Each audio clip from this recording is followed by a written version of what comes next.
কেউ বলে ট্যাংফল গাছ, কেউ বলে আনারকলি। এই যে গাছটা দেখতে পাচ্ছেন, একমাত্র খেতে হলে কক্সবাজার যেতে হয় এই গাছের ফল খেতে হলে। এই গাছটি কিনে আনলাম, কত দিয়ে কিনে আনলাম, কোথা থেকে কিনলাম, গাছটি রোপণ সবকিছু আপনাদেরকে দেখাবো, ব্লগটা দেখতে থাকুন। চলে আসছি আমরা ব্যালকনিতে। ও আজকের ওয়েদারটা ভাই অস্থির অস্থির, মাশাআল্লাহ। হচ্ছে আমাদের আর্জেন্টিনার পতাকা, বাংলাদেশের পতাকা। তো যারা পতাকা লাগান অবশ্যই বাংলাদেশের পতাকা আগে রাখবেন, তারপর আর্জেন্টিনা, ব্রাজিল এগুলা। এই আমাদের পতাকা, সব ছাদে ছাদে পতাকা। আজকে ব্রাজিলের খেলা হয়ে গেছে, ভাবছিলাম ব্রাজিল আজকে গোল দিবে বেশি, কিন্তু দুর্বল টিমের সাথে মাত্র 3টা গোল দিছে ব্রাজিল। ব্রাজিল একটা লুজার। যাই হোক, বাগান বিলাস গাছ এই আমাদের, এটা আগের, আপনারা জানেন, দেখছেন। এটা নতুন কেনা হয়েছে। এটা হচ্ছে কমলা, এটা কি হলুদ কালার না কমলা? এটা হচ্ছে হলুদ কালার বাগান বিলাস গাছ, নতুন কেনা হয়েছে। আর এখানে হচ্ছে পুঁইশাকের, আমার ওয়াইফ ডাট লাগাইছিল, এগুলো পুঁইশাক হয়েছে। আর এগুলো বীজ থেকে হয়েছে। এখানে আমাদের একটা পুঁইশাক গাছ ছিল, পেকে বীজ পড়ছে, বীজ থেকে এই পুঁইশাক গাছ এখানে হয়েছে অটোমেটিক। মাশাল্লাহ মাশাল্লাহ। এটা তো অ্যালোভেরা, দেখেন এক জায়গায় কতগুলো হয়েছে। আর এই গাছটা খুবই চমৎকার, এটা একদম মরে গেছিল, এখন মাশাল্লাহ আবার হয়েছে। চমৎকার লাগে, একটা ঘাসের মতো একটা গাছ, সুন্দর সুন্দর ফুল হয়, লিলি ফুল গাছ এটা। আর এখানে হচ্ছে পেঁপের বীজ হইতেছে। এখন নতুন করে যে গাছটা আনছি, এটা হলো এই যে এই গাছ। এইটা হচ্ছে, এই ফলটা খেতে হলে কোথায় যেতে হয়? কক্সবাজার। এই ফলটা খেতে হলে কক্সবাজার যেতে হয়, কিন্তু এখন আর কক্সবাজার যেতে হবে না। এখন আমরা এই গাছটা কিনে নিয়ে আসছি। এই গাছটা সচরাচর পাওয়া যায় না। গতকালকে এক ভাইকে দেখলাম কিনতে, সে একটা আনছে, তা আমিও সেই দোকানে গিয়ে রাতের বেলা নিয়ে আসলাম। আর এখানে পুদিনা পাতার গাছ আছে, পুদিনা পাতার গাছটা 30 টাকা নিচ্ছে। হ্যাঁ, আর এই গাছটা নিচ্ছে খুবই কম দাম নিচ্ছে ভাই আমার কাছ থেকে, 130 টাকা নিচ্ছে। এই গাছটা কিন্তু সচরাচর পাওয়া যায় না। এখন আমরা এই গাছটা লাগাবো। এটা হচ্ছে কক্সবাজারের বর্তমানে সবচেয়ে টপ যে ফল। এই দেখেন, এই যে গাছটা আমি ভালো করে দেখাই আপনাদেরকে, পাতাগুলো দেখে রাখেন। এটাকে বলা হচ্ছে আনারকলি ফল বলে কেউ, হ্যাঁ আনারকলি ফল বলে কেউ, টক ফল বলে কেউ, আবার এটাকে ট্যাং ফল বলে থাকে। তো এখন আমরা এটা লাগাবো। আর এখানে হচ্ছে জৈব সার নিয়ে আসছি, দেখেন জৈব সার দিয়ে এটা লাগাবো গাছে। তোমার গাছ লাগাতে ভালো লাগে? Good good, very good. তো এখানে যতটুকু আমাদের গাছ সবসময় শখ, গাছ, পশু পাখি পালন, গাছ লাগানো, যাই হোক, এই ব্যালকনির ভিতরে যতটুকু সম্ভব আমরা করার চেষ্টা করব। তো চলেন গাছটা লাগাই। কি সুন্দর বাতাস হচ্ছে বাইরে। এই হচ্ছে আমাদের একটা টব, এদিকে কাছে আসো। এখানে একটা গাছ ছিল, এটা সম্পূর্ণ জৈব সার দিয়ে লাগানো হয়েছিল।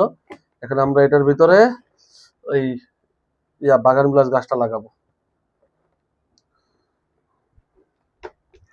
দেখেন কি সুন্দর, জৈব সারের ভিতরে একদম গুঁড়া গুঁড়ো হয়ে যাচ্ছে।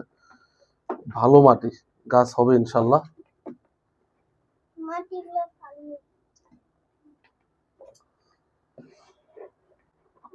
দারুণ। ওটার ভিতরে আমি এখন বাগান বিলাস গাছটা লাগাবো। বাগান বিলাস গাছটা এটাতে দিব আজকে।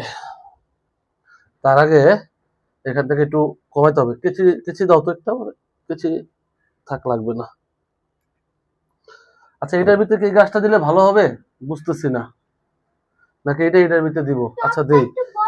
আচ্ছা, এটা একটু বড় টপই লাগবে, যেহেতু এটা গাছ অনেক বাবে। কারণ হচ্ছে এই গাছটা, এই দেখেন এই গাছটা হচ্ছে মানে ছড়াবে, মানে লাউ গাছের মতো ইয়া হবে। এখন আমরা এটা ইনস্টল করবো এটার ভিতরে। আপাতত বাগান বিলাসটাই দেই।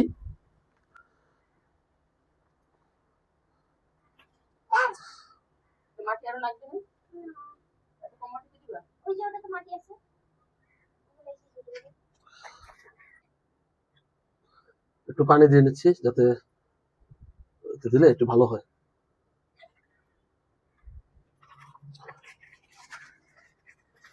এইভাবে করে আমরা এক এক করে সব গাছ লাগিয়ে নিব। তো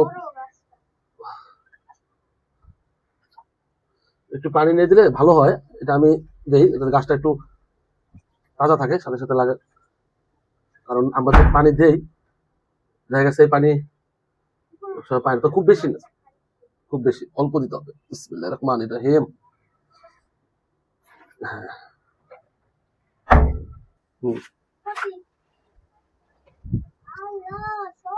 এখন এই মাটিগুলা দিয়ে দিচ্ছি।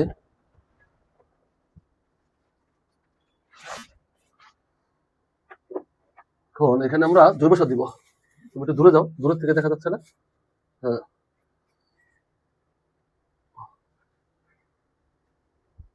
কাছে আসো, একটু কাছে এসে দেখাও। এই যে দেখা যাচ্ছে। আচ্ছা, আমার মনে হয় স্টার একটু নিচে দিলে ভালো তো।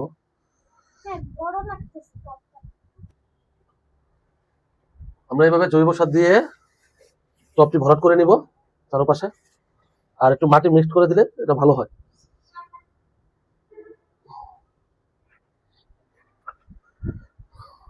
তো এইভাবে আমরা ভরাট করে দিব মাটি দিয়ে। এই হচ্ছে আমাদের বাগান বিলাস গাছ। এক এক করে আমরা এই সবগুলা গাছ এইভাবে লাগিয়ে নিব। লাগানোর পরে আপনাদেরকে আবার দেখাচ্ছি প্রত্যেকটা টব সাজানোর পরে। দেখতে থাকুন। কি সুন্দর লাগতেছে মাশাআল্লাহ না?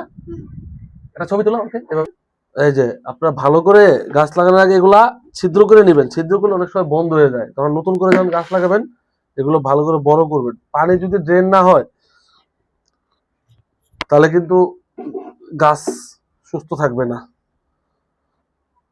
এখন আমরা এটার ভিতরে এই পুদিনা পাতা গাছটা লাগাবো, বুঝছেন? তো পুদিনা পাতা গাছটা এখন আমরা বের করি। গাছ লাগাতে আমার ওয়াইফ, আমার মেয়ে সবাই পছন্দ করি, আমি নিজেও। এগুলো আমাদের ভীষণ প্রিয় গাছ বলতে পারেন। হ্যাঁ, ফল গাছ তো বাবা আমাদের ছাদে। নাও পলিথিন ছিল, আস্তে আস্তে।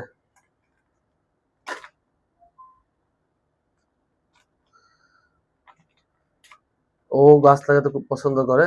এখন এই পুদিনা পাতা গাছটা এই ড্রামে আমরা এই ছোট টপটা লাগাবো। হ্যাঁ, এভাবে থাকুক, আমরা টপে লাগিয়ে দিব। আম্মু এভাবে রাখো। আমাদের ব্লগ দেখতেছেন, অবশ্যই চ্যানেলটি সাবস্ক্রাইব করবেন এবং ভিডিওটি শেয়ার করে অন্যকে দেখার সুযোগ করে দিবেন। যাদের গাছ লাগাতে পছন্দ তারা গাছ লাগাবেন, পুরো ভরে ফেলবেন। হ্যাঁ, আমার মেয়ে বলছে বেশি করে আপনারা গাছ লাগাবেন, ব্যালকনি ভরে ফেলবেন। অবশ্যই সুন্দর কিছু কমেন্ট করে যাবেন বন্ধুরা। ব্লগটা দেখতে থাকুন।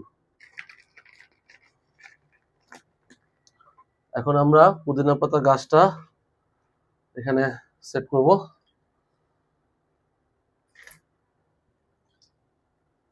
একটু পানি দিয়ে দিলাম, তাহলে আমার উপর দিয়ে আর বেশি পানি না দিলেও চলবে। এই যে বিসমিল্লাহির রহমানির রহিম, একদম সুন্দর করে সেট হয়ে গেল। এভাবে আমরা সবগুলা গাছ ইনস্টল করব। এখানে এখন আমি মাটি আর জৈব সার দিয়ে দিব। তো বন্ধুরা, এইভাবে আমরা সবগুলা গাছ আপনাদেরকে লাগিয়ে এখানে সাজিয়ে দেখাবো। তো এটা হচ্ছে পরবর্তী আরেকটা ব্লগ আসবে। আমাদের আজকে ব্লগ এই পর্যন্তই। যদি ভালো লেগে থাকে অবশ্যই চ্যানেলটি সাবস্ক্রাইব করবেন, আর বেশি বেশি গাছ লাগান, পরিবেশ বাঁচান। অবশ্যই ভিডিওটি ভালো লাগলে আমি আবারও বলছি চ্যানেলটি সাবস্ক্রাইব করবেন, সুন্দর একটি কমেন্ট করবেন, ভিডিওটি পারলে শেয়ার করবেন। সবাই ভালো থাকবেন, সুস্থ থাকবেন। আল্লাহ হাফেজ, আসসালামু আলাইকুম।